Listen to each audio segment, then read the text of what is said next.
नमस्कार मित्रांनो, मी राहुल आणि इथे तुम्हाला दाखवतो अमेरिकेतील गमती जमती आपल्या मराठमोळ्या स्टाईल मध्ये. आजचा एपिसोड एकदम वेगळा, आगळा वेगळा होणार आहे. आज आपण पुन्हा गप्पा मारणार आहोत गौरी सोबत, अमेरिकेच्या गौरी सोबत. गौरी आणि तिची फॅमिली नुकतीच अमेरिका सोडून कॅनडाला शिफ्ट झाली. आपण त्याबद्दल बोलणार आहोत, कंटेंट क्रिएशन बद्दल बोलणार आहोत. पण सगळ्यात भारी गोष्ट म्हणजे आज आम्ही दोघं फक्त गप्पा नाही मारणार आहोत, आमच्या सोबत आहे अजून इतर मंडळी जी आमच्या प्रायव्हेट कम्युनिटीचे मेंबर्स आहेत, आणि ही सगळी मंडळी सुद्धा गौरी सोबत गप्पा मारणार आहेत. व्हिडिओ शेवटपर्यंत नक्की बघा, कारण या गप्पांमधून तुम्हाला भरपूर काही शिकायला मिळणार आहे, कंटेंट क्रिएशन बाबतीत, अमेरिके बाबतीत आणि कॅनडा बाबतीत. चला गप्पांना सुरू करूयात. ओके मित्रांनो, सगळ्यात पहिले thank you for joining us Gauri. Welcome to the American Bhau podcast. सगळ्यांना गौरीचं इंट्रोडक्शन द्यायची गरज नाहीये. अमेरिकेचा हे लोकप्रिय मराठी चॅनल तुम्ही सगळ्यांनी बघितलंच असेल. गौरी ही नॉर्थ अमेरिकेमधली टॉपची मराठी कंटेंट क्रिएटर आहे. कित्येक वर्षापासून ती आपल्याला तिच्या कंटेंटद्वारे अमेरिकेबद्दल छान माहिती पुरवत आहे. मागच्या वर्षी आम्ही गौरी सोबत एक पॉडकास्ट केला, तो तुम्हाला फार आवडला. भरपूर लोकांनी आम्हाला चांगला फीडबॅक दिला त्या पॉडकास्ट बद्दल. आणि गौरी आणि तिची फॅमिली मागच्याच वर्षी अमेरिकेतून कॅनडाला शिफ्ट झाली, तर आम्ही विचार केला चला अजून एक नवीन पॉडकास्ट करूया. पण ह्या पॉडकास्ट मध्ये आम्ही विचार केला की बाकीच्या मंडळींनाही चान्स द्यावा तिच्यासोबत इंटरॅक्ट करायला. आता आपल्यासोबत जी जी मंडळी आहेत त्यांना मी पटकन रिक्वेस्ट करतो की त्यांनी एकदम 10-20 सेकंड मध्ये पटकन त्यांचं इंट्रोडक्शन द्यावं. हाय, माझं नाव Purnima and I am from Soul Foods India, Dallas. आमचं डॅलसला मराठी ग्रोसरी स्टोअर आहे, जिकडे प्रामुख्याने आणि प्राधान्याने मराठी खाद्यपदार्थ आणि जिन्नस आम्ही विकतो. More than 90% products are from Maharashtra. Yes. So hello everyone, माझं नाव भक्ती आहे आणि मी बॉस्टनमध्ये असते. मी तसं तर एक सॉफ्टवेअर इंजिनियर आहे, पण 2 वर्ष आधी मी माझं यूट्यूब चॅनल स्टार्ट केलं अमेरिकन लाईफ मराठी वेब नावाने, आणि आता इंस्टाग्रामवर पण तेच चॅनल आहे, ॲक्टिव्ह आहे. त्यात मी लाईफस्टाईल आणि ट्रॅव्हल कॉन्टेंट पोस्ट करत असते. आणि मी अमेरिकन भाऊ आणि गौरी ते दोघांना पण इथे अमेरिकेत आल्यापासून मागच्या 2 वर्षापासून फॉलो करते, आणि दोघांचेही channels I love both of their channels. आणि गौरी त्याची बोलायची स्टाईल तर मला खूपच आवडते. सो आपण बोलूयात थोड्या वेळाने गौरी. हॅलो, मी अनघा जोशी आणि मी आधी वॉशिंग्टन डीसीला USA मध्ये राहत होते, पण आम्ही आत्ताच रिसेंटली इंडियामध्ये मूव्ह झालेलो आहोत. तर मी माझ्या यूट्यूब चॅनलवरती, माझ्या यूट्यूब चॅनलचं नाव आहे अनघा ASJ 2025. तर त्याच्यावरती मी माझे return to India, back to India journey असे व्हिडिओज टाकत आहे. आणि मी अमेरिकेचा आणि अमेरिकन भाऊ दोघांचे व्हिडिओज बघते, मला ते खूप आवडतात. हाय, मी दिव्या जोशी. मी आत्ता ऑस्टिन टेक्सासमध्ये राहते आणि माझा फुल टाईम जॉब आहे, पण इन ॲडिशन टू दॅट मी 2 वर्षाआधी इथे टी शर्ट्स आणि मर्चंडायझिंगचा बिझनेस चालू केला. तर माझ्या बिझनेसला सपोर्ट करायला म्हणून मी ह्या मागच्या 1 महिन्यात अमेरिकन भाऊ आणि पल्लवी ते यांच्या संपर्कात आले, आणि मी त्यांच्याबरोबर सध्या 30 डे चॅलेंज करते to get by business out on Instagram. म्हणजे आतापर्यंत बिझनेस चालू होता, पण आता इंस्टाग्रामवर त्याचा रीच वाढवण्यासाठी प्रयत्न चालू केलेले आहेत. सो आय गेस मी सगळ्यात नवीन आहे ह्या ग्रुपमध्ये, but I am excited to be here आणि learn from all of you. Hello, मी स्नेहल. अजून माझ्या दोघे मैत्रिणी दीपाली आणि रुपाली, अशा आम्ही तिघी जणी बाहेर पिकनिक पॉइंट चालवतो. नाशिकमध्ये आहे, महाराष्ट्रामध्ये. तर तुम्ही सगळेजण आपल्या इथे या. ओके, हाय, मी Pallavi Patil, co-owner of American Bhau आणि राहुलची लाईफ पार्टनर. आणि आमचं चॅनल आहे अमेरिकन भाऊ, इंस्टाग्रामवर पण आणि याच्यावर पण, युट्यूबवर. हाय एव्हरीबडी, हॅलो गौरी आणि हॅलो भाऊ आणि त्यांची टीम. माझं नाव प्राची आणि मी कॅलिफोर्नियामध्ये आहे सध्या, बेरियामध्ये. आणि मी रिसेंटली आता एप्रिलमध्ये माझं नवीन पब्लिक इन्स्टा पेज चालू केलंय, जे H4 किंवा डिपेंडंट व्हिजा होल्डर्ससाठी आहे स्पेशली. की अमेरिकेत आपण जे डिपेंडंट व्हिजावर येतो बरेच जण, तर यांच्यासाठी काय सपोर्ट सिस्टीम तयार करता येईल, त्यांना काही होप देता येईल का या देशात, त्याच्यासाठी माझं पेज आहे. त्यामुळे गौरी, तू तुझ्या जर कोणी कॉन्टॅक्टमध्ये असतील ज्यांना अशी सपोर्टची गरज आहे, तर मग तू त्यांना माझ्याकडे डायरेक्ट करू शकतेस.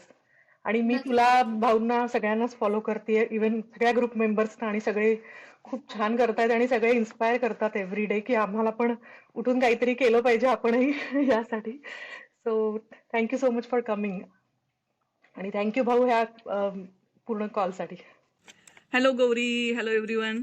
मी निलिमा कुलकर्णी, मी कॅलिफोर्निया बे एरियामध्ये राहते.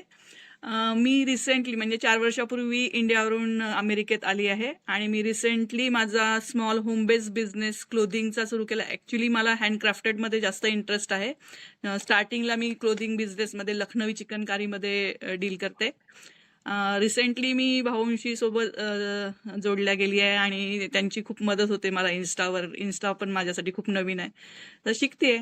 Okay Gauri, thank you so much. तर सगळ्यात पहिले सुरुवात करूयात. तू नुकतीच अमेरिका सोडून कॅनडाला शिफ्ट झाली आहे. कॅनडा कसं आहे? सगळ्यात आधी तर सगळ्यांना नमस्कार. हॅलो. कॅनडा कसं आहे? कॅनडा खूप सुंदर आहे. कॅनडातला निसर्ग म्हणाल तर म्हणजे मी तर म्हणेन अनबिटेबल. कालच आम्ही एक हाईक करून आलोय आणि ते बघितल्यानंतर तर असं वाटतंय बस यासाठीच बहुतेक हे नशिबात लिहिलं होतं की इकडून कॅनडाला यायचंय हे दृश्य बघण्यासाठी. इतकी सुंदर सुंदर एक एक ठिकाण आहेत की बस. आणि मी त्यामुळं या एका गोष्टीसाठी सध्या तरी प्रेमात पडलीये कॅनडाच्या. अमेरिकेला मिस करते का गौरी? खूप जास्त. खूप. कारण एका ठिकाणी जेव्हा आपण 6 वर्ष काढलेली असतात, तेव्हा अर्थातच तिथल्या आठवणी असतात तेवढी माणसं आपण जोडलेली असतात. सतत आठवण येत असते. आणि म्हणजे इकडची एखादी गोष्ट बघितली, की सतत ते डोक्यात अजूनही तुलना होतीये. राईट. आणि मला असं वाटतं तू गौरी व्हँकुव्हरच्या जवळ मूव्ह झालीस, राईट? आय थिंक हां. टेक्निकली तो एरिया ना मला म्हणजे असा काय म्हणतात ग्रे झोन वाटतो. Almost like half American half Canada असं तू कन्सिडर करू शकते त्याला, राईट? बरोबर आहे. आणि मी तर म्हणेन, की हाफ हाफ म्हणण्यापेक्षा 33% अमेरिका, 33% कॅनडा आणि 33% भारत सुद्धा म्हणू शकतो. कारण बाहेर बघितलं, की 10तली 9.5 माणसं पंजाबी आहेत. त्यामुळं असं वाटतं, की भारतात असल्याचा सुद्धा फील आहे आणि त्याच्यासोबतच अमेरिकेत ज्या गोष्टी आपण अनुभवतो, त्या सुद्धा सगळ्या गोष्टी आहेत. तर एक छान संगम आहे सगळ्याचा. Nice nice. म्हणजे तुम्हाला काही गौरीसाठी प्रश्न आहेत का कॅनडा बद्दल स्पेसिफिकली? मला प्रश्न असा आहे की गौरी, ते जेव्हा तू शिफ्ट झालीस ना, तेव्हा तू एक व्हिडिओ टाकलेलास त्याच्या आधी, म्हणजे सगळा पॅकिंगचा वगैरे, आणि तू ते झाडाला असं हक करतानाचं, आणि तो म्हणजे मला स्वतःलाच रडायला आलं बघून तो व्हिडिओ. हां. It was very very emotional. म्हणजे फिलिंग हां. सगळे दिसत होते तुझे त्यामध्ये. आणि बरोबर. असं आहे की तू तेव्हा ट्रॅव्हल करत होतीस, तर how did you manage to shoot all the videos आणि पोस्ट कसं म्हणजे केलं एवढ्या गडबडीमध्ये? इट्स रिअली हार्ड, असं सुचत पण नाही एकदम. बरोबर. तर ते सगळं मी रेकॉर्ड करत होते. जे जे म्हणजे रोजचा दिवस आमचा धावपळीचा असायचा. मला माहिती होतं या धावपळीत हे सगळं एडिट करून हे सगळं अपलोड करणं व्हिडिओ होणार नाहीये. पण हे सगळं ठेवावं लागेल. हे ठेवावं कशासाठी लागेल रेकॉर्ड करून? पहिली गोष्ट तर स्वतःच्या आठवणींसाठी. कारण खूप मोठा टर्निंग पॉइंट होता आयुष्यातला. आणि जेव्हा वेळ मिळेल तेव्हा त्याचे मी व्हिडिओज तयार करेन असं ठरवलं होतं. मग जरा जशी निवांत झाले, जेव्हा आम्ही इकडे मूव्ह झालो, तेव्हा मी ते एक व्हिडिओ एडिट करायला सुरुवात केली होती. त्यामुळे रेकॉर्ड करून ओके. ठेवलेला भरपूर व्हिडिओ होते माझ्याकडे. पण एडिट ते तेव्हाच करायला सुरुवात केली, की थोडीशी स्थिर स्थावर झालो आम्ही इथं. आणि त्याच्यानंतर मग हळू पहिल्यापासून ते इथं येऊन इथल्या सेटलमेंट पर्यंतचा सगळा प्रवास, असं ते एक सीरीज तयार झाली. इथे ना मला नाईस. एक भरपूर लोकांना ना गौरी हे एक चॅलेंज असतं नवीन नवीन जेव्हा सुरू करतात ना कंटेंट क्रिएशन. हां. मोबाईलने आपण सुरू करतो किंवा लॅपटॉपने, आणि भरपूर कंटेंट केल्यानंतर ना स्टोरेज स्पेस राहत नाही. हा हा भरपूर बरोबर. आम्हाला बिगिनर्सचा फार मोठा प्रश्न असतो की भाऊ त्याच्यामुळे आम्हाला म्हणजे रेकॉर्ड करून लगेच पोस्ट करावं लागतं. हां. याच्यासाठी तू काही असे टिप्स किंवा ट्रिक्स सांगू शकशील का? काय करता येईल अशा गोष्टींसाठी? माझा सुद्धा सेम प्रॉब्लेम आहे. अजून सुद्धा आहे आणि मी पण तेच करते, की रेकॉर्ड केलेले जे व्हिडिओज असतात, शक्य तेवढ्या लवकर अपलोड करायचा आणि स्टोरेज एम्प्टी ठेवायचा प्रयत्न करायचा. पण तुम्ही क्लाउड वगैरे या गोष्टी, क्लाउड स्टोरेज या गोष्टी वापरू शकता. पण मला असं वाटतं, की हा सगळ्यांचाच प्रॉब्लेम आहे. त्यामुळं कंटेंट शक्यतो मी तरी हेच करते, की रेकॉर्ड केलेल्या क्लिप्स असतील तर पटापट जेवढं लवकर अपलोड करता येईल, जेवढं एम्प्टी ठेवता येईल तेवढं ठेवायचं. बरोबर बरोबर. या मला हे विचारायचं होतं की तू असा कुठला स्पेसिफिक कॅमेरा यूज करतेस का? का फोनवरच शूट करतेस? सुरुवात जेव्हा केली होती तेव्हा मी GoPro घेतलेला होता. GoPro पासून सुरुवात केली होती. पण एक गोष्ट लक्षात आली, की इनडोअरसाठी GoPro तेवढं काम करत नाहीये आणि बऱ्याचदा इनडोअर फिल्मिंग करायचं असेल, तर जरा अजून बरा पाहिजे कॅमेरा. मग कॅमेरा वेगळा-वेगळा घेण्यापेक्षा एक इनडोअरसाठी, एक आउटडोअरसाठी मी विचार केला, की iPhone घेऊयात चांगला आणि ज्यानं दोन्ही सुद्धा कामं होतील. आउटडोअर्सचं सुद्धा चांगलं होईल आणि इनडोअरचं सुद्धा. मग 16 Pro Max घेतला आणि तेव्हापासून तर मी 16 Pro Max वरच करतेय. इनडोअर्स असेल किंवा आउटडोअर असेल. त्याचा कॅमेरा इव्हन आताचा सुद्धा मी आपला हा जो कॉल आहे तो माझ्या मोबाईलवरूनच जॉइन केलेला आहे. त्यामुळे त्याचा सेल्फी कॅमेरा सुद्धा फ्रंट कॅमेरा सुद्धा चांगला आहे, बॅक कॅमेरा सुद्धा चांगला आहे. एकच डिव्हाइस आपल्याकडे असेल तर तो एक फायदा होतो, की ज्यावेळी आपण एडिट करायला सगळ्या क्लिप्स एकत्र करतो आपल्या लॅपटॉपमध्ये, तेव्हा याच्यातून थोड्या, त्याच्यातून थोड्या, मग कुठली आधी काढली, कुठली नंतर असं होत नाही. म्हणून मी आता सध्या तरी एकच डिव्हाइस ठेवतीये, एकच कॅमेरा ठेवतीये आणि त्याच्यावरच सगळं फिल्मिंग जे काही आहे ते. ओके. आणि मग तू शॉर्ट्स आणि लाँग फॉर्म व्हिडिओसाठी व्हर्टिकल आणि हॉरिझॉन्टलसाठी म्हणजे एकच क्लिप वापरतेस का व्हर्टिकलसाठी वेगळी काढून ठेवतेस? कधी-कधी जर मला हॉरिझॉन्टल मधून व्हर्टिकल करायचा असेल, एखादी शॉर्ट रील करायची असेल, तर त्यासुद्धा मी ज्या क्लिप्स केलेल्या असतात आपण त्यासुद्धा वापरते किंवा जर डोक्यात आधीपासून असलं, की आपल्याला याचा शॉर्टच करायचा आहे, याचं रीलच करायचं आहे, तर मग ते फिल्मिंग करतानाच आपण हॉरिझॉन्टल जर कॅमेरा पकडला, तर ते जास्त सोपं जातं. Okay, okay. Thank you. मला वाटतं हा फार छान पॉइंट आहे, की जर तुम्ही एकच कॅमेरा वापरला ना मित्रांनो कंटेंट क्रिएशनसाठी, जसं गौरी म्हटली ना, एडिटिंगला तर इझी पडतंच, पण लुक अँड फील जो असतो ना, म्हणजे एंड प्रॉडक्टचा तेही फार सेम दिसतं. जर तुम्ही वेगवेगळे कॅमेरा ते असं जारिंग वाटतं मस्त. गौरी तू ह्याच विषयावर थोडंसं अजून माईक वगैरे वापरते का एक्सटर्नल माईक ऑडिओचं हां, काही? येस. माईक तर आत्ता मी वापरायला सुरुवात केली. या 2 वर्षात म्हणू शकतो आपण. त्याच्या आधी तर माईक वापरत नव्हते. पण गरज वाटायला लागली होती. बॅकग्राऊंड नॉईज बाहेर खूप जास्त असतो. मग आपला आवाज स्पष्ट येत नाही. मग घरी या आणि आपलं काम वाढवा असा असा तो प्रकार आहे. कारण व्हॉईस ओव्हर करायला लागतो परत. मग त्यापेक्षा मला असं वाटलं एक चांगला माईक घेतला पाहिजे. तर माईक मी तसे बरेच ट्राय केले आणि आता रिसेंटली एक नवीन माईक घेतलेला आहे ज्याचं मी शॉर्ट शेअर केलेला होता. तर चांगले आहेत माईक. एक मला असं वाटतं एक बेसिक तुम्हाला सुरुवात करायची असेल, तर अगदी $30 मध्ये सुद्धा खूप चांगले माईक आहेत, ज्याच्यात चांगलं नॉईज कॅन्सलेशन होतं. हा माझा अनुभव आहे. सुरुवात करायला हरकत नाही आणि नंतर मग जर समजा आपल्याला असं वाटलं, की करू शकतो आपण अजून जास्त इन्व्हेस्टमेंट, तर मग हाय एंडकडे तुम्ही जाऊच शकता केव्हाही.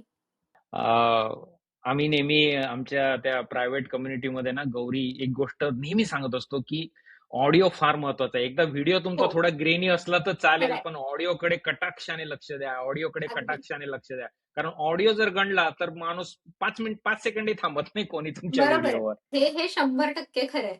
ऑडिओ खूप महत्वाचं आहे. तुमचा आवाज क्लिअर असणं खूप महत्वाचं आहे. या आता एक कॉमन आमच्या कम्युनिटी मधला किंवा भाऊ चॅलेंज मधला पल्लवी पण अग्री करेल याला. गौरी, आम्हाला हा प्रश्न येतो, म्हणजे भाऊ पल्लवी, आम्हाला वेळ मिळत नाही किंवा आयडिया सुचत नाही. आयडिया किंवा कंटेंट कसा म्हणजे नवीन नवीन. गौरी आठवड्याला 2-3 व्हिडिओ टाकते वेगवेगळ्या विषयांवर, असं ती कित्येक वर्षांपासून करते. तर गौरीने काय करून ठेवलंय की तिला नेहमी नवीन आयडिया सुचत असतात. आणि आमचे जे हे ऑसम कम्युनिटी मेंबर्स आहे, यांना तू काय टिप्स आणि ट्रिक्स देऊ शकतील, की दररोज नवीन काहीतरी आयडिया त्यांना सुचायला पाहिजे आणि ते कंटेंट पुश करत राहायला पाहिजे? सुरुवातीपासून सांगते अगदी. मला पहिल्यांदा वाटायचं, की आपलं चॅनल इन्फॉर्मेटिव्ह व्हिडिओसाठीच असलं पाहिजे. त्याच्यावर दुसरा कुठला व्हिडिओ असला नाही पाहिजे. एका पॉइंट नंतर लक्षात आलं, की माणसांना इन्फॉर्मेशन या सगळ्यामध्ये इंटरेस्ट असेल, पण त्याच्याही पेक्षा व्यक्ती म्हणून त्यांना तुमच्यात जास्त इंटरेस्ट असतो. तुमच्या पर्सनल गोष्टींविषयी त्यांना जाणून घ्यायचं असतं. त्या पण आवडत असतात. मग विचार केला, की फक्त इन्फॉर्मेशनचा भडीमार करण्यापेक्षा आपण थोडंसं पर्सनल टच देऊयात चॅनलला आणि मग तेव्हापासून मी थोडेसे पर्सनल गोष्टी पण चॅनलवर दाखवायला सुरुवात केल्या. अगदीच रोज डेली रुटीन तर अजिबात नाही. पण तरी सुद्धा, की लोकांना ज्याच्यात इंटरेस्ट वाटेल आणि त्याच्यामुळे आपल्या चे व्ह्यूज वाढतील अशा काही गोष्टी. मग तुम्ही करत असणारे इव्हेंट्स असतील किंवा अजून आपल्याला माहिती असतं की आपल्याकडे काय स्ट्रेंथ आहेत किंवा काय चांगली एखादी कला असेल आपल्याकडे त्याच्याविषयी आपण बोलू शकतो. एखादी घटना झालेली असेल आपल्या आयुष्यात याच्या मागे ज्याच्यातून दुसऱ्यांनी काहीतरी शिकण्यासारखं असेल. मी माझ्या प्रेग्नन्सीचा आणि त्या सगळ्या पोस्टपार्टम जर्नीचा व्हिडिओ त्यासाठी शेअर केला होता. जेवढं आपण आपले इश्यूज आपल्याला असं वाटतं ते माझ्याबरोबरच घडले, तर ते तसं नसतं. ते इतके युनिव्हर्सल असतात आणि त्या गोष्टीमुळे माणसं तुम्हाला कनेक्ट होतात लगेच. तर असे काही मुद्दे शोधून काढायचे, की ज्याच्यावर आपण व्हिडिओ करू शकतो. आणि मला अजून एक माझ्याकडे बेस्ट फंड आहे, की विषय सुचत नसतील ना प्रेक्षकांनाच विचारायचं, तुम्ही चॅनलसाठी विषय सुचवा. हे मी खूपदा केलेलं आहे. हा फार भारी भारी स्ट्रॅटेजी आहे. ऑडियन्सलाच विचारा तुम्हाला कशात इंटरेस्ट हां. आहे. आणि मग त्याच्यामध्ये असे सुद्धा प्रश्न येतात काही, की आपल्याला त्या प्रश्नावर एक अख्खा व्हिडिओ नाही करता येत किंवा त्या विषयावर. मग असे प्रश्न कलेक्ट करून त्याचा एक स्वतंत्र प्रश्नोत्तराचा व्हिडिओ होऊ शकतो. हम्म. नाईस. याच्यात एक ऍड करू का?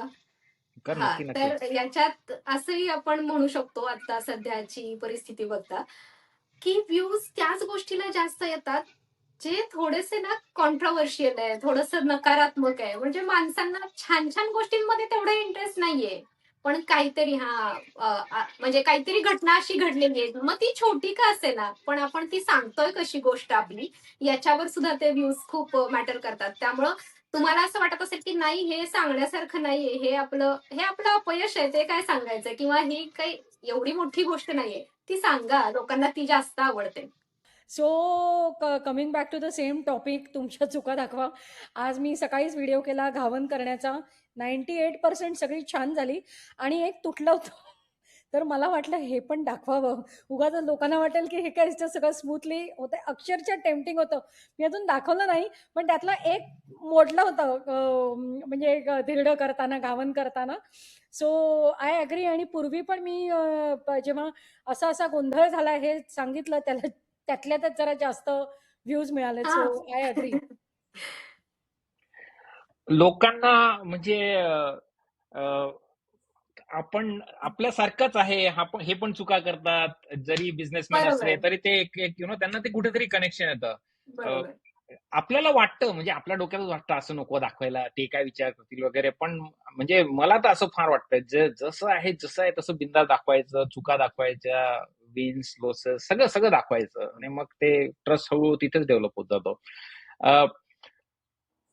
याच्यामध्ये ना गौरी तू जेव्हा प्लॅनिंग बद्दल तू बोलत होती राईट, तुझं शॉर्ट फॉर्मचं आणि लॉंग फॉर्मचं प्लॅनिंग वेगळं असतं का? आता आपल्या हा जो ग्रुप आहे ना हा बऱ्यापैकी फोकस्ड शॉर्ट फॉर्म आहे. म्हणजे मी तुला कॉन्टेक्स्ट हां, देतो थोडासा. म्हणजे भक्ती अनघा लॉंग फॉर्म पण करतात, पण हां. बऱ्यापैकी बाकीची मंडळी शॉर्ट फॉर्मवर फोकस्ड आहे, एस्पेशली इंस्टाग्रामवर.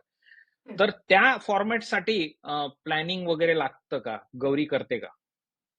त्या फॉर्मॅटसाठीचं प्लॅनिंग म्हणजे माझे शॉर्ट्स जे असतात ते शक्यतो समजा एखादा छोटा इव्हेंट असेल किंवा मला काहीतरी तुम्ही जर माझ्या लेखांचे, कवितांचे असे शॉर्ट्स बघितले असतील, तर मग तसं मला काहीतरी एखादी गोष्ट लोकांपर्यंत पोहोचवायची असेल, तर त्याच्यासाठी मी शॉर्ट फॉर्म शॉर्ट्सचा जो फॉर्मॅट आहे, तर तो वापरते. आणि जर समजा एखादा मोठ्या विषयावरचा व्हिडिओ आहे किंवा आता जसं की आम्ही काल हाईकला गेलो होतो. पूर्ण 1 दिवस आम्ही बाहेर होतो. तर ते मला शॉर्टमध्ये दाखवणं तेवढं अ, अ, असं वाटत नाही, की यातून सगळ्याच गोष्टी पोहोचतील मला ज्या सांगायच्या आहेत त्या. मग त्या हिशोबानं असतं, की कुठला विषय असा आहे, की जो लाँग फॉर्मॅटमधल्याच व्हिडिओमध्ये सांगितला पाहिजे, जेणेकरून तो विस्तृत सांगता येईल.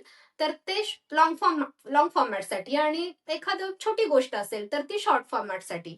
असं माझं तरी प्लॅनिंग आहे. पण मला हे माहिती आहे, की शॉर्ट्स जास्त लोकांपर्यंत पोहोचतात आणि त्याच्यातून आपले सबस्क्रायबर्स नक्कीच वाढायला मदत होते. त्यामुळे तो फॉर्मॅट सुद्धा तितकाच महत्वाचा आहे. त्याच्यामुळे लोकं आपल्यापर्यंत पोहोचतात आणि मग बऱ्याचदा तुमचे जर लाँग फॉर्मॅटचे व्हिडिओज आवडलेच, तर त्याचेही व्ह्यूज वाढू शकतात. या मग असं भरपूर लोक म्हणतात की सध्या फोकस जर तुमचा कंटेंट क्रिएशन मध्ये तुम्हाला जर काहीतरी फुल टाइम किंवा बिझनेस वगैरे करायचा असेल तर राईट नाव शॉर्ट फॉर्म वर जास्त फोकस टाकायला पाहिजे असं मी एकंदरीत ऐकतोय. हं. तुझं काय मत आहे याच्याबद्दल? असं तू म्हणू शकते का की जास्त टाइम आणि एफर्ट जर शॉर्ट फॉर्म वर इन्व्हेस्ट केला तर जास्त पटकन तुमचा ग्रोथ आणि रीच वाढू शकते as oppose to long form. कारण लॉंग फॉर्म मला वाटतं स्लो, म्हणजे ते मॅरेथॉन सारखं आहे, ते it's like very slow journey. आणि ते म्हणजे मॅरेथॉन सारखं कसोटी वर्सेस T20 तसंच आहे तो प्रकार. तर हे मी सहमत आहे तुमच्याशी. तुम्ही शॉर्ट फॉर्म मधले व्हिडिओ जेवढे फ्रिक्वेंटली देत राहाल, जेवढे लोकांच्या फीडमध्ये तुम्ही जास्तीत जास्त वेळा याल, तेवढं तुमचा रीच वाढणार आहे. हे म्हणजे आता काय म्हणायचं, हेच सत्य आहे सध्याच्या युट्यूबच्या याच्यामध्ये. आणि लोकांचा अटेन्शन स्पॅन कमी झालेला आहे, पटकन स्क्रोलिंग वाढलेलं आहे. पहिले जस्ट 2-3-4 सेकंद बस, तेवढ्यात जर तुम्हाला असं वाटलं की हा बघायचंय पुढं, तर तो 1 मिनिट पण लोक देतील. नाहीतर तेवढ्यातच लगेच तुम्ही स्क्रोल केले जाल. मग शॉर्ट फॉर्म हा तर मी तर म्हणेन की खूप विचार करून करण्याचा आणि खूप एफर्ट देऊन करण्याचा फॉर्मॅट आहे. कारण तुम्हाला कमी वेळात जास्तीत जास्त चांगल्या शब्दात आणि जास्तीत जास्त चांगला व्हिडिओ द्यायचा आहे. त्याच्यावर ऑब्व्हियसली जास्त कष्ट घ्यायला लागणार आहेत. एक व्हिडिओचा 1 मिनिटाचा व्हिडिओ आहे म्हणजे तो तासाभरात होऊन जाईल असं नाही. कधी कधी माझे 2-2 दिवस गेलेले आहेत त्या 1 मिनिटासाठी. Wow wow. आणि हा फार चांगला पॉइंट आहे आपल्या पुढच्या प्रश्नासाठी. तू म्हटली की पहिले 2-3 सेकंड, ज्याला आपण सगळे हुक म्हणून ओळखतो, हा फार महत्वाचं आहे. त्याच्याबद्दल जरा बोलूयात. गौरी काय काय करते त्या पहिल्या 3 सेकंड मध्ये? तो वरती स्क्रोल नको व्हायला, त्याला पकडून ठेवायला, म्हणजे हुकचा तू कसा विचार करते? मला आतापर्यंत भाऊ काय जाणवलंय माहितीये का, की माझा कंटेंट जास्तीत जास्त लोकांना आवडतो. तो एक 2-3 कारणांसाठी आणि सगळ्यांचाच कंटेंट, फक्त माझाच नाही. तुम्हाला लोकांना ना माणूस म्हणून तुम्ही आवडावे लागता. माणूस म्हणून तुम्ही एकदा त्यांना आवडलात, त्यांना कळलं की प्रामाणिक आहे, कंटेंट प्रामाणिक आहे, क्वालिटी आहे काहीतरी, तर तिथं तुम्ही निम्मे जिंकता. आवाज हा एक मी म्हणेन की माझी स्ट्रेंथ आहे. त्यामुळं माझं जरी मी स्वतः नाही दिसले त्या व्हिडिओमध्ये आणि माझ्या आवाजानं जरी सुरुवात झाली ना, तरी लोक थांबतात. आणि हे मला कशावरून समजतं, तर खूपदा कमेंट्स अशा असतात, मी समजा खूप गॅप पडला अपलोड करण्यामध्ये, तर कमेंट अशा असतात की काहीतरी अपलोड कर. आम्हाला फक्त तुझा आवाज ऐकायचा आहे, तू काहीतरी अपलोड कर. त्यामुळे मला असं वाटतं की ती एक गोष्ट आहे की जी लोकांना आकर्षित करते. वा, व्हेरी नाईस. तू जेव्हा शॉर्ट फॉर्म रेकॉर्ड करत असते किंवा प्लॅन करत असते, आता शॉर्ट फॉर्म बनवायचा आहे, एखादा इव्हेंट म्हण, काय जे असेल, किंवा तुमची ट्रिप म्हण, फॅमिली ट्रिप वगैरे, तू हुक बद्दल स्पेसिफिकली रेकॉर्ड करायच्या अगोदर काही विचार करते का तो आफ्टर थॉट असतो सगळ्या एडिटिंगच्या वेळेस? After thought. मी खरंच आधी नाही विचार करत काय, कारण सगळ्यात महत्वाची गोष्ट अशी आहे ना, की खूप प्लॅनिंग करून मी खूप कमी वेळा व्हिडिओज केलेले आहेत. नंतर ते सगळं कधी-कधी जे लेख वगैरे पण असतात ना, तर सगळा तो अनुभव घेतल्यानंतर असं वाटतं, की हां, ह्याच्यावर लिहिलं पाहिजे. म्हणजे हे नंतर येतं, की हा जो आपल्याकडं जो आता सगळे व्हिडिओज जे आहेत, ते एकत्र कुठल्या फॉर्मॅटमध्ये जाणार आहेत, हे नंतर येतं. किती स्वतःला आवडलंय त्याच्यावर ते जास्त अवलंबून असतं. मला एकच प्रश्न विचारायचा, मे बी मी मिस केला असेल तर मला करेक्ट करा, की कारण डिस्कनेक्ट होत होते त्यामुळे, की गौरीच्या म्हणजे प्रत्येक जर्नीमध्ये कुठे स्ट्रगल्स होते का? मला थोडी स्ट्रगल स्टोरी पण ऐकायला आवडेल, की तिने ठरवलं आणि तसं ते झालं नाही, किंवा तिने प्लॅन केला की पर्सनल स्टोरीज सांगायच्या आहेत आणि अवीने कधी विरोध केला, मी लिबर्टी घेतेय अवी तुझ्या व्हिडिओजमुळे, पण त्याच्याकडून कधी विरोध झाला, असं काही स्ट्रगल तुला करावा लागला का? स्ट्रगल खूप झालेलं आहे. एक व्हिडिओज मला आठवतात की माझ्या डोळ्यात पाणी आणलेलं आहे एक व्हिडिओनं. एक किस्सा आठवतोय, 25 डिसेंबर क्रिसमस होता 2021चा. त्या दिवशी मी आपल्या कम्युनिटी वर पोस्ट टाकली होती की उद्या हा व्हिडिओ येतोय. झालं असं की घरातले सगळे हीटर्स बंद पडलेले, -30 वगैरे टेम्परेचर होतं त्यावेळी, खूप तुफान हे झालं होतं, स्नो पडला होता. हीटर्स बंद पडलेत आणि मला मुळातच हातपाय थंड पडण्याचा एक मोठा प्रॉब्लेम आहे आणि मला ते एडिट सुद्धा करता येत नाही. मी हँड ग्लोव्स घातलेत आणि ते एडिट करत बसलीये. ते होत नाहीये आणि मी इतका वेळ देते. मी रात्री तशीच बसलीये. पोर्टेबल हीटरची खूप उशिरा सोय झालीये. मी मधूनच उठतीये, स्टोव्ह ऑन करतीये, माझे हात शेकतीये आणि मी परत एडिटिंगला बसलीये. अशा सुद्धा एक वेळा आलेल्या आहेत. एक वेळा अशा आल्यात की व्हिडिओ सगळा तयार झालेला आहे. म्हणजे माझा आधीचा जो लॅपटॉप होता, तर त्याला ते माझं सॉफ्टवेअर झेपत नव्हतं. विंडोजचा होता. तर अख्खा व्हिडिओ तयार झालाय आणि अख्खा डिलीट झालाय. खूप मोठा व्हिडिओ आहे. एक 25 मिनिटांचा वगैरे.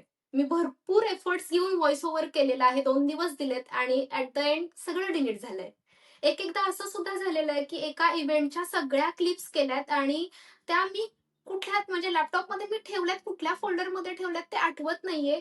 तो फोल्डरच सापडत नाहीये. गेला तो व्हिडिओ, गेला तो प्लॅन.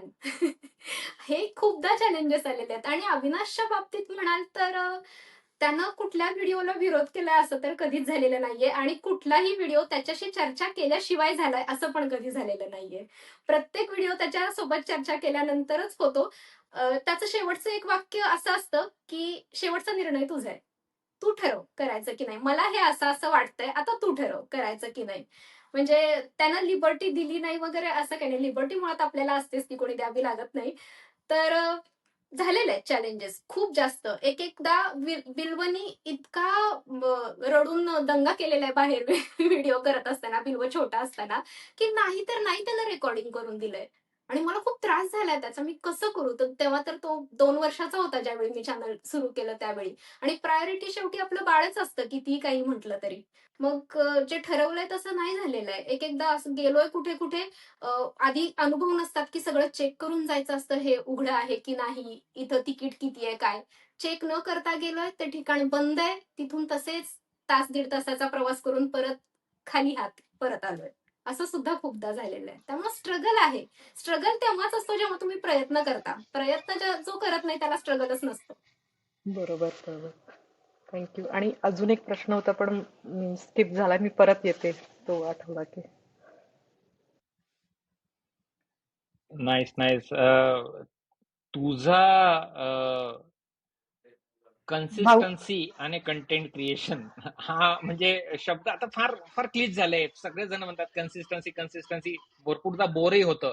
सगळ्यात जास्त महत्वाची आणि फक्त कंटेंट क्रिएशनसाठीच नाही. तुम्ही कुठलंही एक गोष्ट ठरवलीत ना, ती कन्सिस्टन्सी शिवाय नाही होऊ शकत. तुम्ही त्या गोष्टीत जरी ॲव्हरेज असलात ना, तरी कन्सिस्टन्सी खूप मॅटर करते. म्हणजे असं नाहीये की तुम्ही एक्सपर्ट असलात आणि थोडेच दिवस ती गोष्ट केली, मग सोडून दिली. काहीच नाही. गेलं ते. वाया गेलं सगळं. कन्सिस्टंट राहणं खूप जास्त महत्वाचं आहे. आता YouTubeवर वगैरे तुम्ही कंटेंट करत असाल तर आहेच आहे. कारण लगेच रिप्लेसमेंट आहे तुम्हाला कळलं. रोज नवीन हजारो क्रिएटर्स येतायत ना. तुम्ही नाही तर दुसरं कोणीतरी आहे तिथं. तुमच्याशिवाय काही अडणार नाहीये.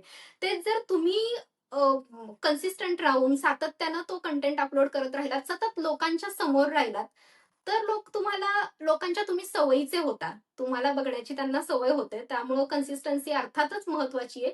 जी माझी आत्ता सध्या थोडी अशी होतीये कारण बिल्वला सुट्ट्या लागल्यापासून ते मलाही जाणवतंय. पण आहे मी त्यातूनही खूप वेळ काढून प्रयत्न करतीये की काहीतरी तर करत राहिलं पाहिजे. थोडं मागे जाणार आहे मी. जेव्हा नवीन सुरू करतो ना गौरी प्रवास कंटेंट क्रिएशनचा, तेव्हा मला असं वाटतं ना, नाना प्रकारचे ना डोक्यामध्ये सेल्फ डाऊट असतात. सेल्फ डाऊट येणं खूप कॉमन आहे, खूप कॉमन आहे. आपल्याला असं वाटत असतं पहिली गोष्ट तर कॅमेऱ्यासमोर आपण चांगले दिसू का? म्हणजे छोटे-छोटे डाऊट असतात, की आपल्याला तसं बोलता येईल का? जे जसे बाकीचे किती बिनधास्त बोलतायत, किती सहज ते बोलतायत असं वाटतंय. एवढं चांगलं आपल्याला बोलता येईल का? आपण अडखळलो तर? आपले शब्द इकडं-तिकडं झाले, लोकांनी कमेंट्स वाईट केल्या तर? ते एक मोठं भूत असतं डोक्यावर. तर सेल्फ डाऊट असणं खूप कॉमन आहे. पण मी मगाशी जे म्हणाले तेच आता सुद्धा म्हणेल, की स्ट्रगल किंवा हे त्याला चॅलेंजेस त्यालाच येतात, की जो प्रयत्न करतो आणि तुम्ही प्रयत्न करून किंवा सातत्य ठेवून, सराव करून या सगळ्यावर मात करू शकता. मी गेल्या वेळी भाऊंसोबत जो पॉडकास्ट झाला होता, त्यामध्ये पण मी हे सांगितलं होतं, की माझा पहिला व्हिडिओ मी आता नाही बघू शकत. मला फार विचित्र वाटतो तो. असं वाटतं कशी बोलत होते मी? किती हे सगळं फॉर्मल वाटतंय आणि बोलताच येत नव्हतं अजिबात. पण आता त्या तुलनेत आत्ताचा व्हिडिओ बघितला, की असं वाटतं हां, बोलता येतंय आपल्याला, सहज बोलता येतंय आता. असं आहे सेल्फ डाऊट असतात, पण त्याच्यावर मात तेव्हाच करता येते, की जेव्हा तुम्ही ते पहिलं पाऊल घेता. एक व्हिडिओ थोडं वाईट होईल, दुसरा थोडा तरी चांगला होईल, एक स्टेप, तिसरा अजून थोडा चांगला होईल. 100वा व्हिडिओ तर तुमचा छान होईल. हा विचार समोर ठेवून तुम्ही जर करत राहिलात, तर मला वाटतं शक्य आहे सेल्फ डाऊटवर मात करणं. शेवटी माणसं कोणीच परफेक्ट नाहीयेत. इम्परफेक्शन सगळ्यांच्यामध्ये असणार आहेत. ते ॲक्सेप्ट करायचं. हां, आपलं काय आपण कशात परफेक्ट नाहीये या गोष्टीत ॲक्सेप्ट करायचं. त्याच्यावर जेवढं काम करता येईल तेवढं करायचं आणि पुढे जायचं. Very nice.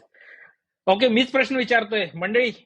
Yes Anka, go for it. हा मला एक क्वेश्चन आहे की जसं की आता माझा चॅनल नवीनच आहे, म्हणजे मी रिसेंटली स्टार्ट केलेलं आहे, अनघा ASJ नावाचं. तर स्टार्टिंगला अशा काही स्ट्रॅटेजीज आहेत का, की आपण आपलं चॅनल जरा स्विफ्टली ग्रो करू शकू? त्याच्यासाठी काही टिप्स आहेत का? मी ज्या सुरुवातीला स्ट्रॅटेजीज केल्या होत्या ते म्हणजे चॅनल सुरू करण्याच्या आधीच 1 महिनाभर मी खूप ऍड करायला सुरुवात केली होती. मग पोस्ट त्या रिलेटेड करणं, की आता नवीन चॅनल येतंय, त्यात हे असणार आहे. मग पहिल्यांदा तर आपल्या कॉन्टॅक्टमध्ये कोण असतं? आपले नातेवाईक असतात, मित्र असतात. आपण WhatsApp पासून सुरुवात करू शकतो. त्यानंतर आपलं जर हँडल असेल, पर्सनल हँडल असेल Instagramवर, तर त्याच्यावर स्टोरीज वगैरे आपण ठेवून सुरुवात करू शकतो. Facebookवर तुम्ही तुमच्या मित्रमंडळींपर्यंत पोहोचवू शकता, की जस्ट सुरुवात केलेली आहे अशा चॅनलची, तर नक्की बघा. अजून काय तुम्हाला सुधारणा सुचवायच्या असतील तर त्या सुचवा. असं करून स्वतःचंच एक कॅम्पेन तुम्ही सुरू करू शकता.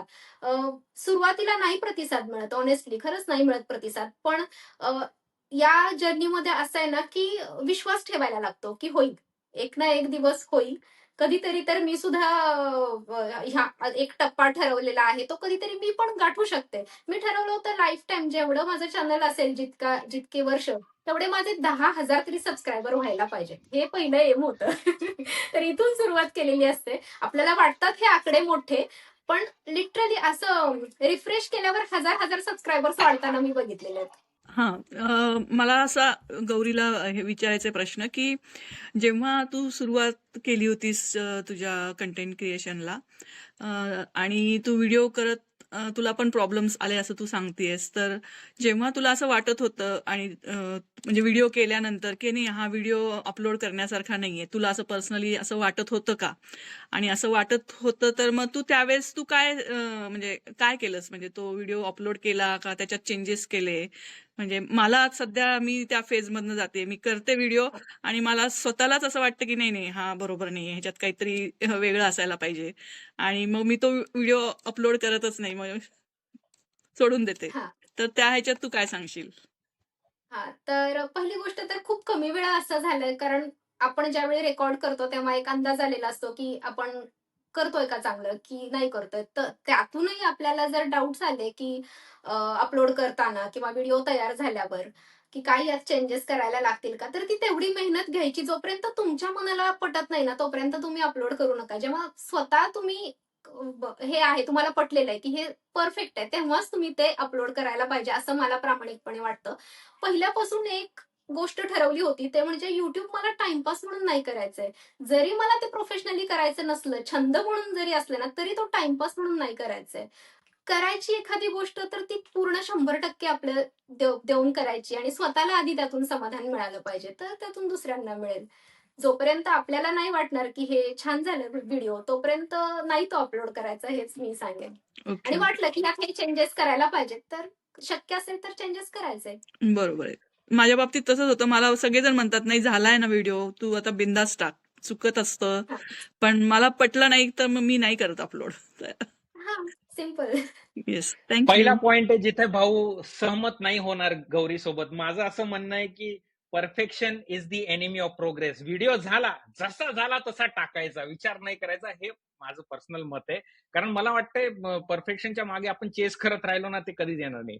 आणि पुढच्या व्हिडिओमध्ये तुम्ही इम्प्रुव्हमेंट करा. पण जर ऑलरेडी झाला असेल एडिट वगैरे आणि तुम्हाला जरी नसेल पटत, तर मी तर म्हणेल टाका. पण ऑफकोर्स प्रत्येकाचं काय म्हणतात प्रत्येकाचं यु नो हे वेगळं आहे, एक्झॅक्टली दृष्टिकोन वेगळा आहे. एव्हरीवन. आणि मला वाटतंय तो जो म्हणजे तुम्ही तुमच्या कंटेंट क्रिएशनच्या जर्नीमध्ये कुठल्या फेजवर आहात ते पण मॅटर करतं ह्या डिसिजनसाठी. माझं मत आहे आपण सगळे आपलं we should just respect everyone's opinion.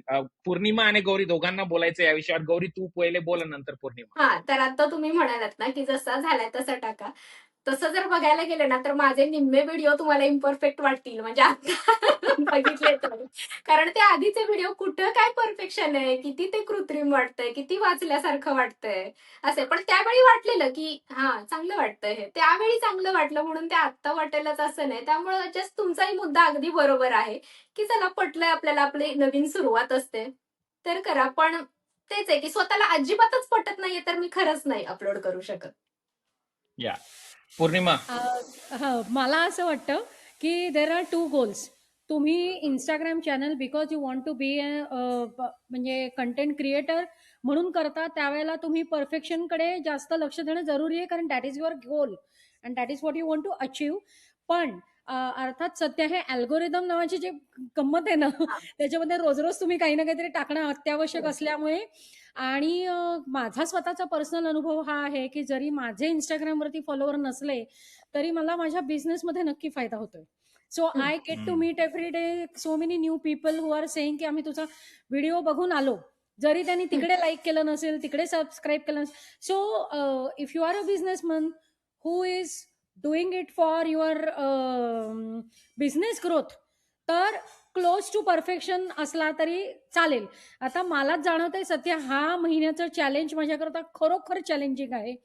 आणि माझे 2-3 व्हिडिओ आहेत ते ऐकल्यावरती म्हटलं मराठी भाषेची ग्रामरची ऐशी की तैशी केली आहे मी. काही काही शब्द अरे आपण हे असं कसं बोललो, बरोबर करेक्ट यायला पाहिजे हे मला कळलं. मला वाटतं कालच्याच व्हिडिओमध्ये मी काहीतरी पण मी प्रचंड दमलं, ते मी म्हटलं आज व्हिडिओ टाकणं महत्वाचं आहे. सो मी तो लोड केलेला आहे. सो या आय नो, म्हणजे परफेक्शन इज आय मीन आपल्याला लहानपणापासून तेच शिकवलेलं आहे. पण हे गणित जरा सोशल मीडियाचं मला पण असं वाटतं की थोडंसं वेगळं आहे. हा. इनफॅक्ट म्हणजे इम्परफेक्ट थोडंसं चालतं सोशल मीडियावर, कारण दॅट गिव्स द इल्युजन की अरे हा समोरचा पण इम्परफेक्ट आहे आपल्यासारखाच, नाही म्हणजे हा पण असं लाईक एवढा एकदम काय म्हणतात राजशमानी लेवलचा पॉडकास्टर नाहीये, राईट? मला ह्यात एक ऍड करायचंय की मी ग्रामर किंवा बाकी भाषेचा तर विचार नाही करत, पण मी व्हिडिओ जेव्हा कॅमेरा समोर येते तेव्हा मी खूप स्टॅमर करते आणि त्यामुळे माझा 30 सेकंदाचा व्हिडिओ असतो तो ऍटलिस्ट माझे 30 शूट झालेले असतात, 30 छोटे छोटे क्लिप्स असतात जे मला एडिट करत बसावं लागतं, इतकं स्टॅमर होतं. तर हा एक कदाचित प्रत्येकाला वेगळा वेगळा अनुभव येईल की जरी छान मराठी बाहेर बोलत असलो तरी कॅमेरा समोर ते पटकन आलं पाहिजे आणि ते स्पॉन्टेनियसली आलं पाहिजे. तर त्याला मे बी प्रॅक्टिसची गरज असेल. आणि दुसरा माझा मगाशी प्रश्न राहून गेला तो की गौरीच्या आवाजात एक खूप कामनेस आहे जो पहिलं कॅच करतो. मला जे अट्रॅक्ट करतं ते की ती काम करते, किती पण आपण घाई गडबडीत असलो आणि तिचा व्हिडिओ बघायचा असला की आपण शांत होऊन बघत बसतो. हा जो कामनेस आहे त्यासाठी तू काही मेडिटेशन किंवा काही करतेस का, हे नॅचरली म्हणजे आहे तुझ्याकडे पहिल्यापासून? मला असं वाटतंय मी घरातलं मधलं मूल आहे त्यामुळं कदाचित की मोठ्या बहिणीने काही झालं भांडण तर घरातले सांगायचे की नाही तू लहान आहेस, तू समजून घेतलं पाहिजे. लहान भावानी काय केलं की सांगायचं नाही तो लहान आहे, तू समजून घेतलं पाहिजेस. तर कदाचित हे तिथून सुरुवात झालेली आहे. प्रत्येकाचं वेगळं नेचर असतं. तसं मला असं वाटतं की माझं लहानपणापासूनच खूप शांत आहे नेचर, की जे आहे त्यात आनंद आहे. आणि सगळ्या ज्या काय म्हणायचं, ज्या अशा तुम्हाला काम करणाऱ्या गोष्टी असतात किंवा शांतता खूप महत्वाची वाटते. अशा टाईपचे जी माणसं असतात ना, मी त्या टाईपचे. माझ्यासमोर कोणी भांडायला लागलं ना, तरी मला ऑनेस्टली मी नाही भांडू शकत. नाही भांडता येत मला असं जोरजोरात मोठ्या आवाजात. मी शक्य तेवढं शांतपणे माझा मुद्दा पटवून सांगेन. That's it. वेगळं मेडिटेशन वगैरे काही नाही. पण मला असं वाटतं की योग, नक्कीच योग तुम्ही जर करत असाल तर त्याचा फायदा होतो या कामनेससाठी. आणि तुमच्या आजूबाजूला कशी माणसं आहेत किंवा कशा वातावरणात तुम्ही राहताय याचा सुद्धा खरंच खूप फायदा होतो. इकडे आल्यापासून म्हणजे US मध्ये आल्यापासून तर मी म्हणेन की निसर्ग ही खूप मोठी गोष्ट कारणीभूत ठरलेली आहे या कामनेससाठी. मला खूप शांत आणि खूप छान वाटतं की समोर हिरवी झाडं असतील, पाणी असेल. मी दिवसभर राहू शकते तिथे त्या शांततेत. तर ते माझं नेचर आहे की मला घाई गडबड शहरं नाही आवडत. मला शांत जागा जास्त आवडतात. त्यामुळे ते स्वभावात पण येत असावं.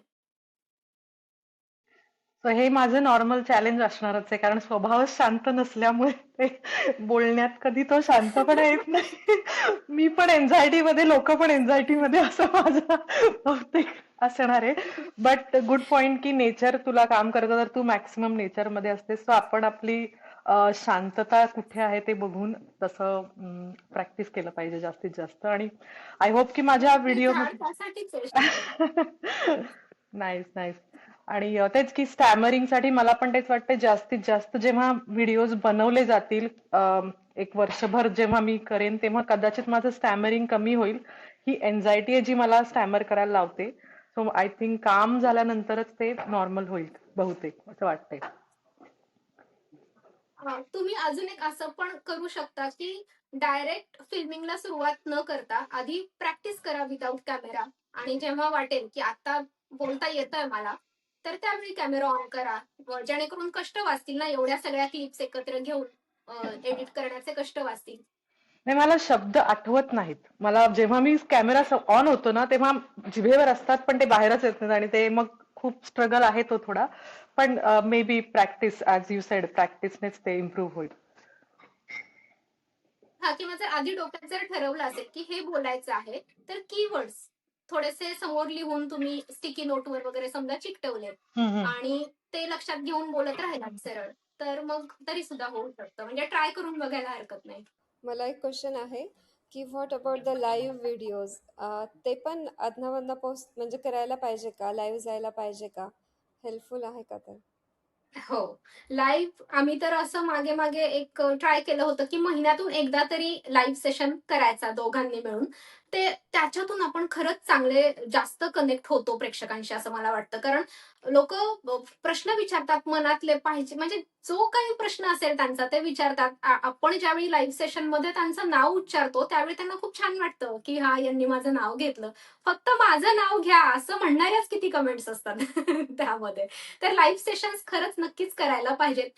त्यांच्या प्रश्नांची उत्तरं आपण जेवढी चांगल्या प्रकारे देऊ तेवढा कनेक्ट वाढणार. कारण त्यांना एक ट्रस्ट बिल्ड होतं की ही माणसं लाईव्ह येतात, आपल्या मनातले हे प्रश्न आहेत त्याला चांगल्या पद्धतीनं उत्तरं देतात. तर मला असं वाटतं की चांगलं व्ह्युअर सोबत तुमचं कनेक्शन होण्यासाठी लाईव्ह खरंच महत्वाचं आहे. त्यामुळे करावेत लाईव्ह. लाईव्ह स्ट्रीमचा अजून एक फायदा आहे अनघा, की मला असं जाणवलंय, मध्यंतरी आम्ही प्रत्येक आठवड्याला लाईव्ह स्ट्रीम करत होतो. लाईव्ह स्ट्रीमचा जो ऑडियन्स आहे ना, थोडासा लिनिंग यंगर आहे. So they are more tech savvy and more more on the pulse technically. आणि दुसरं अजून एक, लाईव्ह झाल्यानंतर तुम्ही त्या लाईव्हला लॉंग फॉर्म मध्ये कन्वर्ट करू शकता. सो दोन तुम्हाला कंटेंट मिळतंय फ्री मध्ये. It can be very good content system तुमच्या लाईव्ह मधनं. सो गौरी ताई, तुला असं कधी झालंय का, म्हणजे मी तर कधी कधी खूप स्ट्रगल करते या बाबतीत, की एखाद्या व्हिडिओसाठी खूप कष्ट घेतलेले असतात आणि त्याला व्ह्यूजच येत नाहीत, तेव्हा असं थोडंसं डिमोटिवेटेड फील होतं. म्हणजे बऱ्याच व्हिडिओजला असं होतं. मग तेव्हा असं सेल्फ डाऊट येतो कधी कधी, की लोकांना आपण आवडत नाहीये का, और आपली काय स्टाईल वगैरे चुकते का. तर तसं सुरुवातीला तुला असे एक्सपिरियन्सेस आलेत का? हो, असा अनुभव खरंच खूप वेळा आलेला आहे, की एखादा व्हिडिओ इतका कष्ट घेऊन तयार केलेला असतो. अक्षरशः रात्री जागून लेख लिहिलेला असतो. त्याच्यावर ते व्हिज्युअल्स बसवलेले असतात किंवा बराच रिसर्च करून समजा एखादा व्हिडिओ केलेला असतो, जो की खरंच लोकांच्या फायद्याचा असतो. आपल्याला वाटत असतं की त्यांनी तो बघावा. पण माणसं नाहीत बघत. त्यावेळी खरंच डिमोटिवेट, तुम्ही जसं आता म्हणालात तसं होतं. तशा फिलिंग्स येतात की नाही आवडत आहेत लोकांना आता व्हिडिओज, किंवा काय केलं पाहिजे या विचारांमध्ये आपण जातो. मग अशा वेळी मी माझी एक स्ट्रॅटेजी अशी केलेली आहे की त्याच्यानंतर एखादा शॉर्ट वगैरे शेअर करायचा, जो की थोडासा पर्सनल टच देणाऱ्या विषयाचा असेल, जेणेकरून पुन्हा माणसं आपल्या कंटेंटकडे वळतील. हे खूपदा असंही होतं, असं मला वाटतं की अल्गोरिदममुळे सुद्धा होतं. आपण असं नाही की आपण खूप कष्ट घेतलेत म्हणजे त्या व्हिडिओला खूप व्ह्यूज मिळतीलच, असंही नाहीये. एखादा व्हिडिओ अगदी जाता जाता केलेला असतो, काही शून्य कष्ट असतात त्याच्यामध्ये, तरी सुद्धा तो व्हिडिओ खूप व्ह्यूज मिळवून देतो आपल्याला, असं सुद्धा होतं. त्यामुळं डिमोटिवेट तर नक्कीच होते, मी सुद्धा होते, खूपदा होते, आता अलीकडे सुद्धा होतीये. कारण मी सातत्य ठेवत नाही, मला हवे तसे व्ह्यूज मिळत नाहीत. मला खूप लिहायचंय, मला शॉर्ट्सचे खूप विषय माझ्या डोक्यात आहेत. पण तेच की सगळ्या जबाबदाऱ्या सांभाळत आता सेटलमेंट आमचं कालच भाऊंशी बोलणं झालं, त्यावेळी मी तेच सांगत होते की असं वाटतं अजूनही सेटलमेंट चालूच आहे. 5 महिने झाले आम्हाला इथे येऊन. तर या सगळ्या याच्यात ना, व्यापात ना, थोडंसं माझं दुर्लक्ष होतंय तिकडे, हे मला मान्य आहे. त्यामुळं मलाही वाटतंय की पुन्हा एकदा मी सुरू केलं पाहिजे. आणि तुमच्या सगळ्यांना बघितल्यावर मला स्वतःला आज मोटिवेशन मिळतंय की चला, करतायत सगळे, मला केलं पाहिजे. माझं जे आहे एवढा माझा चांगला बेस तयार झालाय, तर मी नाही आता खंड पाडून त्यात चालणार आहे. माझा एक अनुभव हा झाला, कारण की आधी मी जेव्हा माझा बिझनेस सुरू केला, I was doing marketing only on Facebook आणि व्हॉट्सॲप. तो एज ग्रुप वेगळा होता. आणि जेव्हा मी गेल्या 2 महिन्यापूर्वी भाऊ चॅलेंज घेतलं, एप्रिल महिन्यातलं, तर एज ग्रुप एकदम बदलला. सगळे यंग जनरेशन यायला लागली अबाउट 25 अँड 35. म्हणजे आता नाऊ आय एम इन्स्पायर्ड की आता वेळ मिळाला की टिकटॉक पण सुरू करायला पाहिजे. याचं कारण असं की these are the people who are coming आणि ते एकदम त्यांची स्टाईल, त्यांचं हे सगळं it gives me energy as well. अर्थात ते काही नॉट नेसेसरी आणि ते खटाखट लगेच सबस्क्राईब पण करून टाकतात आणि जॉईन पण करतात चॅनल. आणि म्हणजे परवा असं झालं की मला एकीने सॅम्पल म्हणून मोदक पिठी दिली होती आणि माझ्याकडे विकायला नव्हती. सो मी त्या कस्टमरला सांगितलं की यु नो, त्या म्हणाल्या माझ्या मुलीचा वाढदिवस आहे वगैरे. म्हटलं मला सॅम्पल म्हणून दिले, मी काही इतक्यात मोदक बिदक करणार नाही, मी फक्त वर्षातनं एकदा करते गणपतीला. सो तुम्ही वापरा आणि तुम्ही मला फीडबॅक द्या. तो फीडबॅक तिने मला इन्स्टावर दिला which I didn't expect at all. Wow. So age group change होतो आणि ह्या इन्स्टा रील तुम्ही काय करताय, जे कृती केलेल्या असतात ना की ज्याच्यामध्ये पटकन ते इंडियातले आई वडील त्यांच्या इकडच्या मुलांना पाठवून तिकडे पाठवतात. सो कसं रोटेट होतं, अरे तू इथे जा असं. So I think age group change होतो when you change the topic आणि मग यू गेट व्हरायटी असं मला वाटतं. म्हणजे हा एक अनुभव आहे असं वाटतं. तो फार छान पॉइंट आहे पौर्णिमा. म्हणजे मला असं वाटतं ना, जर तुमचा बिझनेस असेल, स्मॉल बिझनेस, आणि पटकन तुम्हाला यंग डेमोग्राफिक अट्रॅक्ट करायची असेल तर short form on Instagram right now is the perfect format. इतका पटकन तुमचा ग्रोथ होईल आणि पटकन the right kind of audience तुम्ही गोळा करू शकाल. आता गौरीला मी हे विचारणार आहे, इंस्टाग्राम की युट्यूब? गौरीला काय आवडतं? युट्यूब. का? केव्हाही युट्यूब. कारण ते पहिलं माझ्यासाठीचा तो पहिला प्लॅटफॉर्म होता ज्यानं मला जास्त लोकांपर्यंत पोहोचवलं. त्यामुळे युट्यूब. दुसरी गोष्ट, मला बऱ्याचदा आता जसं आपण मगाशी डिस्कस केलं की नेचर प्रत्येकाचं वेगळं आहे. तर माझं नेचर थोडंसं लॉंग फॉर्मॅट व्हिडिओ आवडणाऱ्यातलं आहे. तर मला तिथे जास्त कम्फर्टेबल वाटतं. मला असं वाटतं की शांततेत व्हिडिओ, मला जे म्हणायचंय ते लोकांपर्यंत पोहोचलं पाहिजे आणि ते युट्यूबच्या माध्यमातून जास्त चांगलं पोहोचतंय. युट्यूबवरचा माझा ऑडियन्स खरंच खूप चांगला आहे. माझ्या आईबाबांच्या वयाचे खूप जण आहेत तिथं, माझ्या वयोगटातले आहेत आणि माझ्यापेक्षा लहान असणारे सुद्धा आहेत. त्यामुळं पण युट्यूब. आणि इंस्टाग्राम पण मी म्हणू शकेन एकाच गोष्टीसाठी. इंस्टाग्रामवर मला असं वाटतं की एखादं रील व्हायरल झालं तर तेवढ्या पुरतं, उद्या दुसरं कोणाचं तरी होणार आहे, परवा तिसरं कोणाचं तरी होणार आहे. तिथं ती स्थिरता मला नाही दिसत आहे अजून सुद्धा, म्हणून युट्यूब. तू गौरी इंस्टाग्रामवरनं लोकांना तुझ्या युट्यूबकडे डायव्हर्ट करायचा प्रयत्न करते का? डायव्हर्ट म्हणजे अशा स्वरूपात म्हणू शकता की मी तिथं स्टोरीज टाकते, लिंक टाकते स्टोरीमध्ये आपल्या युट्यूब चॅनलची, की इथे इथे व्हिडिओ आलेला आहे हा, तर तुम्ही जाऊन बघू शकता. किंवा जो शॉर्ट व्हिडिओ मी युट्यूबवर अपलोड केलेला असतो तर तोच रील म्हणून इकडे सुद्धा अपलोड करते अच्छा. इंस्टाग्रामवर.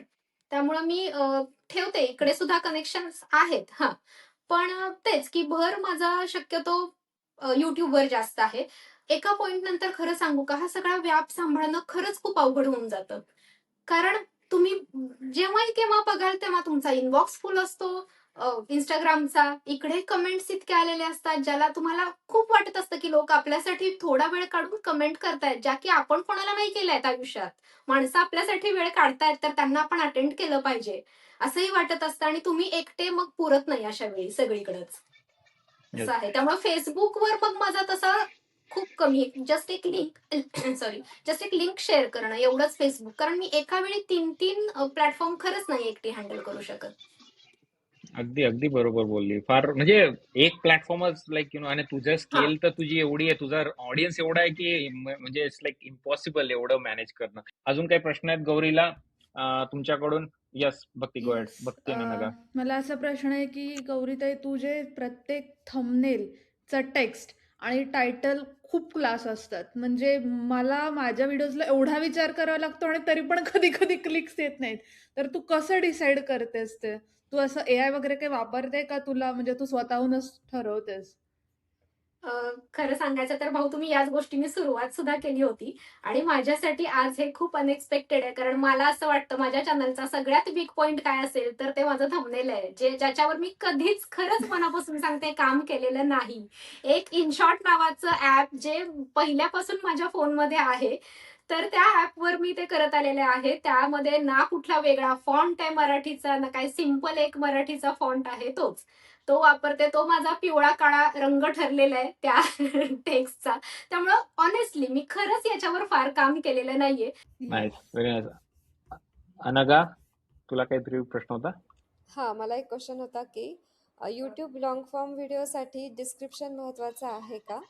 म्हणजे प्रत्येक व्हिडिओला आपण तो व्हिडिओ कशाचा आहे हे डिस्क्रिप्शनमध्ये सांगितलं पाहिजे का? की एकच डिस्क्रिप्शन सगळ्या व्हिडिओजला ठेवलं तरी चालतं? सुरुवातीला मी ते डिस्क्रिप्शन लिहायचे आणि त्याच्या खाली आधीचे व्हिडिओ जे आहेत त्याच्या लिंक्स द्यायचे. हे अगदी सुरुवातीचं सांगते. एक साधारण पहिल्या 25-30 व्हिडिओज पर्यंत मी हे केलं. आता सध्या त्याच्यानंतर मी कुठल्याच व्हिडिओला खरं तर नाही डिस्क्रिप्शन दिलेलं आहे.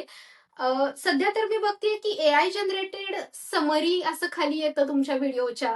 तर लोकांना जर समजा ते दिसलं वाचायचं असेल तर ते वाचूच शकतात. पण मी तरी नाही आता सध्या कुठल्याच व्हिडिओला अलीकडं तर नाहीच डिस्क्रिप्शन लिहिलंय. त्याच्यावर खरंच म्हणजे मला माहिती नाही की ते किती इम्पॉर्टंट आहे. त्यामुळं भाऊ जास्त चांगलं सांगतील. या जर बिझनेस असेल तर डिस्क्रिप्शन फार महत्वाचं आहे, कारण तो SEOचा एक प्रकार आहे. कारण जे इंजिन्स असतात, गुगल म्हणा किंवा ऑल द सर्च इंजिन्स, ते इंडेक्स करत असतात. त्याच्यामुळे SEO साठी अनघा, मी तर फार कटाक्षाने डिस्क्रिप्शन टाकत असतो. त्या डिस्क्रिप्शन मधनं तुम्ही युट्यूबचा तर व्ह्यू ठीक आहे, पण तुम्ही जर विचार कराल, युट्यूब हे जगातलं नंबर 2चं सर्च इंजिन आहे, राईट, आफ्टर गुगल. लोक जातात युट्यूबवर सर्च करायला, राईट. आपला कंटेंट मे बी तसा सर्चेबल नाहीये, पण भरपूर लोक जातात. तर जर उद्या कोणीतरी गेलं सपोज युट्यूबवर आणि सर्च केलं returning back to India after staying in USA, असा जर टॉप टाकला त्याने, आणि आपण जो पॉडकास्ट केला होता अनघा, त्याच्यामध्ये जर मी हे कीवर्ड सगळे जर मी डिस्क्रिप्शन मध्ये लोड केले, तर बाय डिफॉल्ट, आणि तो व्हिडिओ ऑलरेडी चाललेला आहे, त्याच्यामुळे युट्यूबला ते माहिती आहे की हा विषय प्लस SEO आहे स्ट्रॉंग त्याच्यामध्ये. जर कोणी सर्च केलं तर युट्यूब आपला तो video, there is a high probability, जर तुझा डिस्क्रिप्शन असेल, SEO असेल, तर तो व्हिडिओ सरफेस करेल. म्हणून माझं तर असं रेकमेंडेशन असतं की टाकायचं चांगलं डिस्क्रिप्शन वगैरे. थोडा एक्स्ट्रा स्टेप आहे, पण टाकायला काही हरकत नाही, एस्पेशली जर तुम्ही बिझनेसचा प्लॅन करत असाल तुमच्या कंटेंट थ्रू. आणि निलिमा, ते तुला YouTube एक channel प्रश्न होता, grow राईट? करायला पण हेल्प होऊ शकेल. करेक्ट, हां. एक्झॅक्टली, या. ओके. येस, गो मला अहेड निलिमा. हेच विचारायचं होतं की जे नवीन इन्स्टावर आता नवीन क्रिएट करत असतील, कंटेंट क्रिएट करत असतील, ज्यांचा बिझनेस असेल किंवा नसेल, बरेच लोक सांगतात की असं करायला पाहिजे किंवा एखादी टिप देतात, पण काय करू नये किंवा काय टाळावं हे तू सांगशील का इंस्टाग्रामच्या बाबतीत इंस्टाग्रामच्या बाबतीत? जे नवीन कंटेंट क्रिएटर आहेत त्यांच्यासाठी की त्यांनी काय टाळलं पाहिजे? तर इंस्टाग्रामच्या बाबतीत मला एकच सांगावं असं वाटेल, इंस्टाग्रामवर माझा फार अनुभव नसल्यामुळं, की सातत्य जेवढं इंस्टाग्राममध्ये ठेवाल तेवढं चांगलं आहे. की खूप तुम्ही गॅप घेत गेलात तर फॉलोअर्स कमी सुद्धा होतात, जे मी अनुभवतीये सध्या, की फॉलोअर्स कमी होऊ शकतात त्याच्यावर. त्यामुळं सातत्य मला असं वाटतं की ठेवलं पाहिजे, गॅप टाळला पाहिजे. बाकी भाऊ, तुम्ही इंस्टाग्रामच्या बाबतीत जर तुम्ही जास्त ऍक्टिव्ह असाल तर तुम्ही जास्त चांगलं सांगाल. इंस्टाग्राम, मला असं वाटतंय की तुम्ही जास्त वेगवेगळं केलं ना तर इंस्टाग्रामचं अल्गोरिदम तुम्हाला पनिश करतं, असं आम्हाला दिसलंय. म्हणजे जर भरपूर विषयांवर भरपूर वेगवेगळ्या गोष्टी तुम्ही ट्राय करतायत एकाच चॅनलवर ना, ते चांगलं नाहीये. म्हणजे Instagram likes same thing, same format, same style. Okay, अजून काही प्रश्न मित्रांनो? Nilima, anything else? नाही, नथिंग, दॅट्स इट, थँक्यू. तू कधी वेळ ठरवतेस का गौरीताई अपलोड करताना, की ह्या दिवशी ह्या वेळेलाच करायला पाहिजे का, असं काही नसतं? आधी ठरवलेली होती, सुरुवात ज्यावेळी केली होती, चॅनल नवीन होतं, तेव्हा दर शुक्रवारी एक व्हिडिओ असं मी ठरवलेलं होतं. त्यावेळी शॉर्ट फॉर्मॅट पण नव्हता. शॉर्ट्स तर अलीकडे आलेले आहेत. तर त्यावेळी मी ठरवलेलं होतं, पण जसे शॉर्ट्स आले आणि असं वाटलं की नाही, याच्यामध्ये सुद्धा आपल्याला आता दिलं पाहिजे, व्हिडिओ इनपुट्स दिले पाहिजेत आपले. मग तेव्हापासून असं काही मी वेळ ठरवलेली नाहीये. ती बऱ्याचदा मी विचार करते की मी एक टाइम टेबल ठरवेन, आठवड्यातून 2 शॉर्ट्स, 1 व्हिडिओ असं करेन, पण ते फार सक्सेसफुल नाही झालंय माझ्या बाबतीत. त्यामुळं सध्या तरी असंच सुरू आहे की झाला व्हिडिओ तयार की मी अपलोड करतेय, असंच आहे सध्या. खरं तर मला असं वाटतं की करायला हवं तसं काहीतरी प्लॅनिंग. आय थिंक आपण आता गप्पांचा शेवट करूयात. Thank you so much Gauri. तुझे खूप खूप आभार. तू आम्हाला एवढा वेळ दिलास आणि इतकं छान सगळ्यांना तुझा प्रवास सांगितला, सगळी माहिती दिली कंटेंट क्रिएशन बाबतीत. कॅनडा बद्दल जास्त काही विचारता नाही आला आम्हाला, पण आपण होपफुली एक फॉलोअप पॉडकास्ट फक्त ह्या विषयावर करूयात. मे बी अविला पण करूया. बोलूयात आणि विचारूयात की गौरीला आणि अविला काय वाटतं कॅनडा बद्दल, अमेरिकेबद्दल, कॅनडा बद्दल. नक्की. Thank you once again.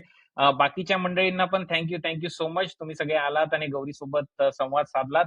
सगळ्यांना येस. खूप थँक्यू आणि भाऊंनी पुन्हा एकदा बोलावलं मला खरंच खूप छान वाटलं.